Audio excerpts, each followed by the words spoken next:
You handle yourself well, Williams. It's surprising. Krogan women have to stay home to try to reproduce. Sorry to disappoint, Rex. I'm not the stay-at-home kind. Didn't say I was disappointed. I could get used to killing with women around.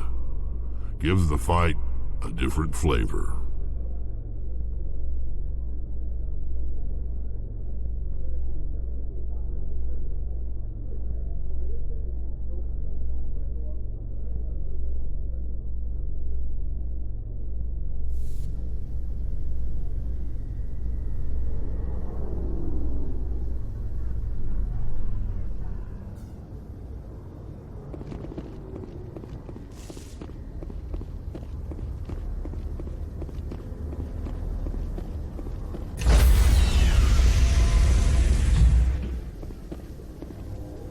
Stand by, shore party. Decontamination in progress.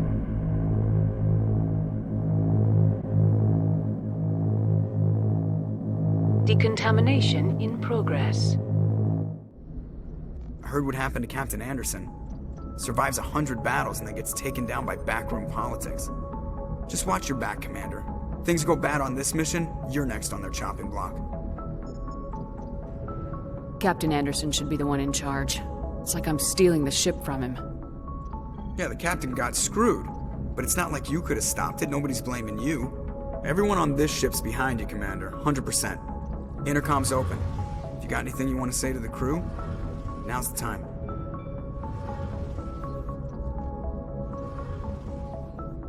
This is Commander Shepard speaking. We have our orders. Find Saren before he finds the conduit. I won't lie to you, crew. This mission isn't going to be easy. This began with an attack on a human settlement in the Traverse. But we know Saren won't stop there. His Geth armies aren't going to stay on the far fringes of Citadel space. Our enemy knows we're coming. Wherever he searches for the conduit, we'll be there. We will hunt him to the very ends of the galaxy and bring him down.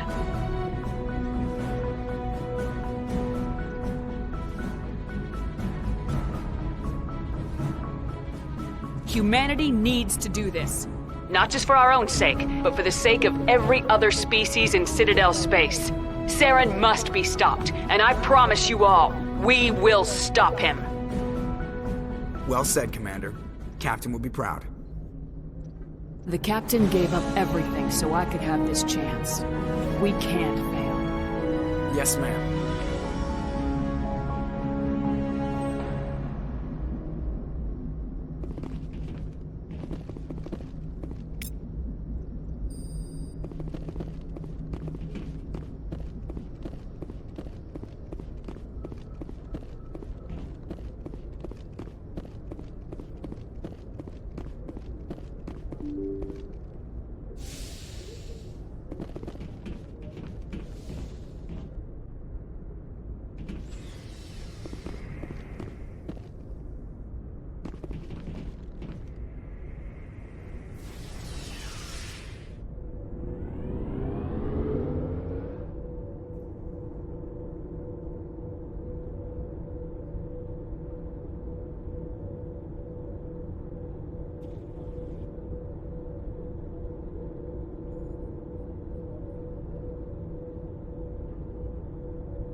Nice ship you've got, Shepard.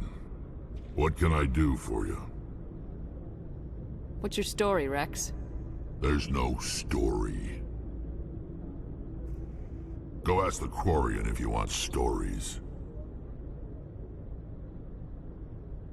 You Krogans live for centuries. Don't tell me you haven't had a few interesting adventures. Well, there was this one time the Turians almost wiped out our entire race. That was fun. I heard about that. You know, they almost did the same to us. It's not the same. It seems pretty much the same to me. So your people were infected with a genetic mutation? An infection that makes only a few in 1,000 children survive birth? And I suppose it's destroying your entire species? I suppose it isn't all the same. I don't expect you to understand, but don't compare humanity's fate with the Krogan. Sorry, Rex. I wasn't trying to get you upset. Your ignorance doesn't upset me, Shepard. As for the Krogan, I gave up on them long ago. The genophage infected us, but it's not what's killing us. What can you tell me about the genophage? Ask the Solarians if you want details. They made it. All I know, it makes breeding nearly impossible. Thousands die in stillbirth, and most never get that far. Every Krogan is infected, every one. And no one's rushing to find a cure. Why don't the Krogan try to find a cure? When was the last time you saw a Krogan scientist? You ask a Krogan, would he rather find a cure for the genophage or fight for credits? He'll choose fighting every time. It's just who we are, Shepard. I can't change that. Nobody can. Are your people really dying? We're sure not getting any stronger. We're too spread out. None of us are interested in staying in our own system. Lots of species have left their homes and prospered. But they go to colonize new worlds. We're not settlers. We're warriors. We want to fight. So we leave. Hire ourselves out. And most of us never go back. So long, Rex. Shepard.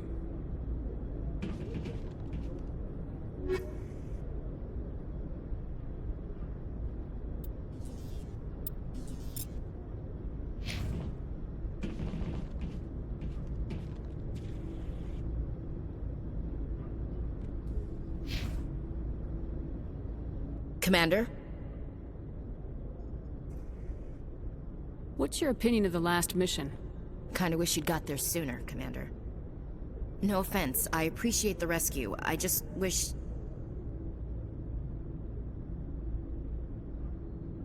You wish we'd been able to save the rest of your unit. Yes, ma'am. If I had been more alert, we wouldn't have been cut down by an ambush. We never trained to fight synthetics. The Geth haven't gone beyond the Veil in 3 centuries.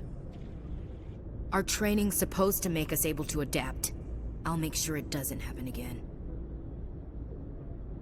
Do you have a few minutes to talk? One-on-one? I'm sorry, Commander. I need to get my duties squared away. I wouldn't mind talking more later, though. Dismissed, Chief. Ma'am?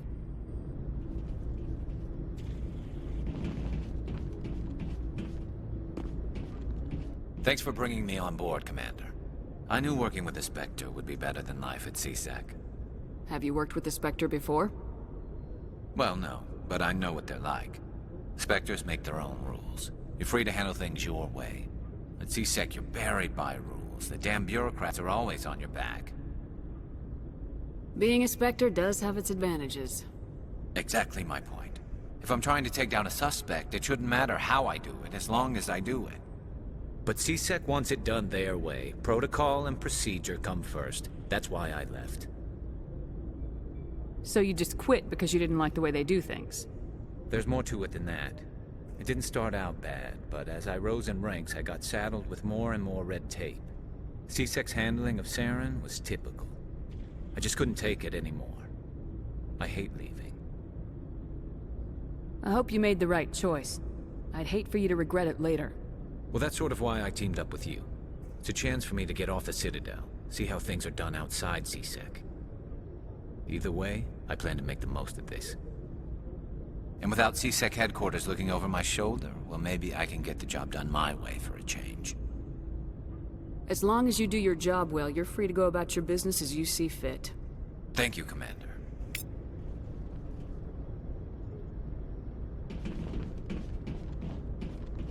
Hey, Commander.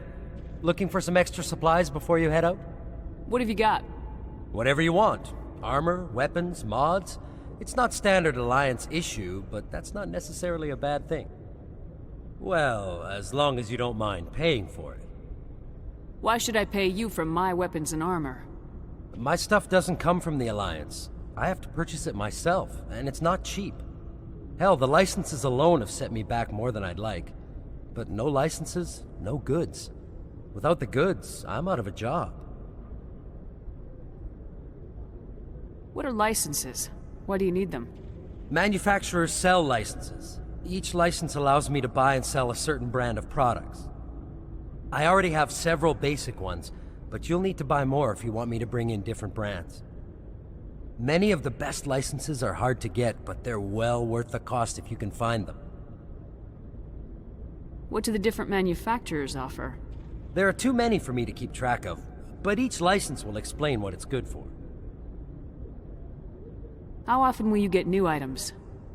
Well, that depends on how many licenses you've purchased, but I'll rotate items on a regular basis regardless. And anytime we land someplace with a big enough port, I'll buy, sell, and trade whatever I can. Check back often.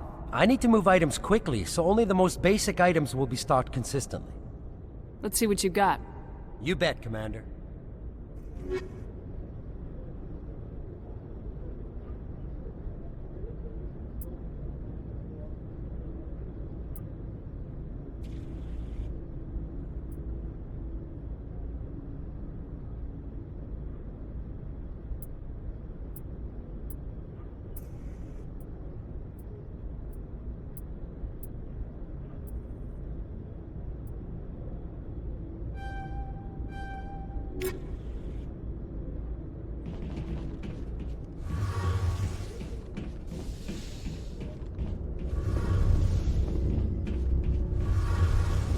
Your ship's amazing, Shepard. I've never seen a drive core like this before. I can't believe you were able to fit it into a ship this small. I'm starting to understand why you humans have been so successful. I had no idea Alliance vessels were so advanced. The Normandy's a prototype, cutting-edge technology. A month ago, I was patching a makeshift fuel line into a converted tug ship in the flotilla. Now, I'm sitting on board one of the most advanced vessels in Citadel space. I have to thank you again for bringing me along. Traveling on a vessel like this is a dream come true for me. I had no idea you found ship technology so interesting. It comes with being a Quarian. The migrant fleet is the key to the survival of my people. Ships are our most valuable resource. But we don't have anything like this. We make do with cast-offs and second-hand equipment. We just try to keep them running for as long as we can. Some of the fleet's larger vessels date all the way back to our original flight from the Geth. I can't believe your fleet's still using ships that are 3 centuries old. They're constantly being repaired, modified, and refitted.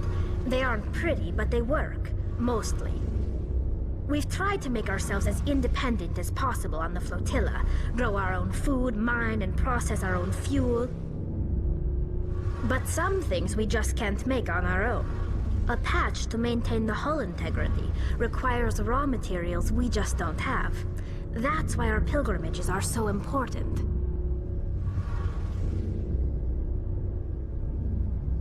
Tell me about your people. Our lives aren't easy. Resources are scarce, and we are constantly on the move. Everything we do must in some way contribute to the continuation of the migrant fleet. There are 17 million Quarians in the flotilla, and each of us relies on the others for survival. The bonds among my people are strong. Unfortunately, we have had to surrender many of the freedoms and civil liberties other species take for granted. What kind of freedoms? Well, it's illegal for parents to have more than one child. If our population grows too much, it would strain our resources to their breaking point. Of course, we also can't allow our numbers to become too few. If our population is in decline, the rule against single births is temporarily repealed. In extreme cases of population decline, incentives are even offered to encourage multiple births. though the Conclave hasn't had to take such measures in nearly a century. That's your government. The Conclave is our civilian branch of government. Each ship can elect a representative to serve on the Conclave and make decisions that affect the fleet as a whole. On matters that affect an individual ship, however, the captain has the final say. It's a tradition that dates back to the early days, when the fleet was governed by martial law. Fortunately, most captains nowadays are smart enough to have an elected council from their crew to give them advice and guidance. So the ultimate power rests with elected officials? In practice, the Conclave and the respective council for each ship tend to set the rules that govern our daily lives. But in theory, we are still under military jurisdiction. The 5 top-ranking military officials in the fleet serve on the Admiralty Board. These 5 have the power to overrule any decision by the Conclave in case of emergency. To do so requires unanimous agreement among the Admiralty, and they can only do this once. After that, the entire board must resign their posts. It's a safeguard that served us well. In nearly 3 centuries, the Admiralty Board has only overruled the Conclave 4 times. I want to know more about the pilgrimage. When my people reach maturity, we leave our birth ships and seek acceptance with a new crew.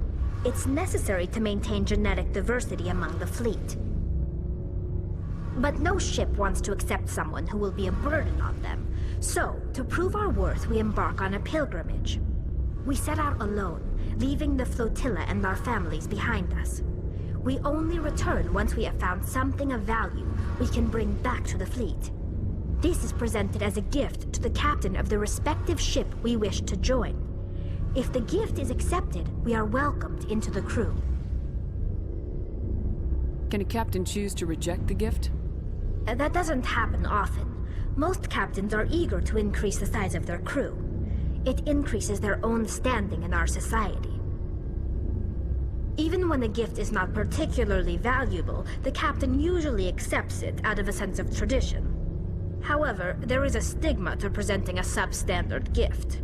It's not the best way to make a good impression on a new community.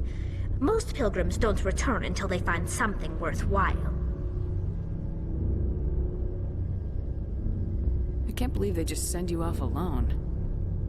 It's not like they just cast us out. Before we leave, we are given lessons in how to survive outside the flotilla, and given gifts to help us on our journey. We also receive implants to fight off sickness and disease.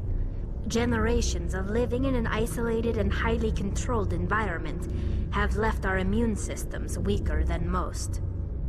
By the time we leave the fleet, we are well equipped for the pilgrimage. This is a rite of passage for all Quarians. If it were dangerous, our numbers would suffer. Virtually every pilgrimage ends with a triumphant return and the ritual presentation of the gift to one of the fleet's captains. I want to talk about something else. Like what? I want to know more about the Geth. I doubt I can tell you anything you don't already know. It's been almost 3 centuries since they drove my people into exile. All I know is the story of their origins. What they were when we created them, and how they turned on us. Interesting. The Geth were originally created to serve as an automated manual labor force. Initially, their intelligence was as limited as any VI. Over time, we made small modifications to their programming to allow them to perform more varied and complex tasks, bringing them closer and closer to true AI status. You had to know it would blow up in your face. The changes were so insignificant, so gradual, that we were able to control them. Or so we thought. But one thing we underestimated was the power of the neural network. A million Geth thinking simultaneously created an inherently unstable matrix. So the Geth share brainpower? Many of the Geth's logic systems were designed to work in concert with other nearby Geth. Basically, the more of them you have in the group, the smarter they are. So there's some sort of group consciousness.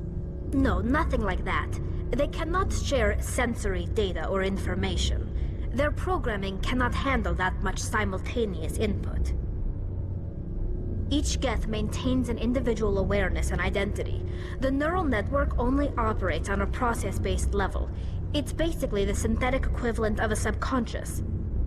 But when they're in close proximity, they can coordinate low-level functional processes, freeing up more capacity for original or independent thought.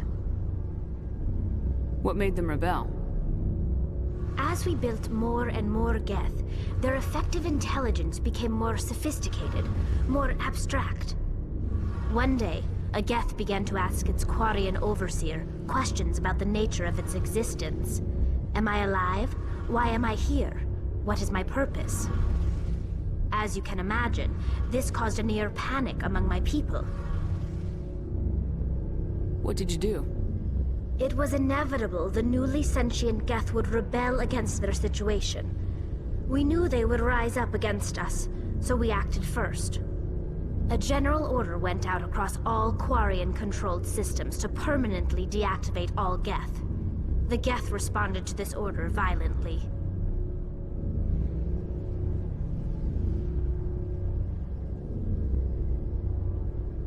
Hey, you can't blame them for fighting for their survival.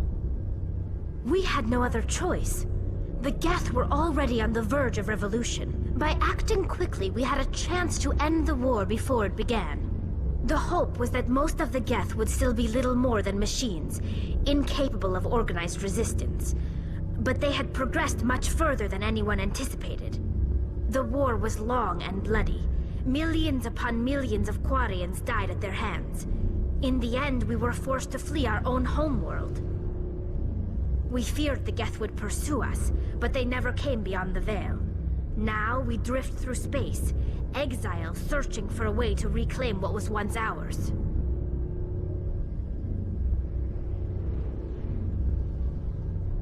I should go. See you later.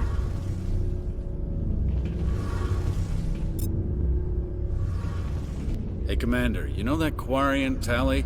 She's been spending all her time down here asking me about our engines. I'll tell her to leave you alone.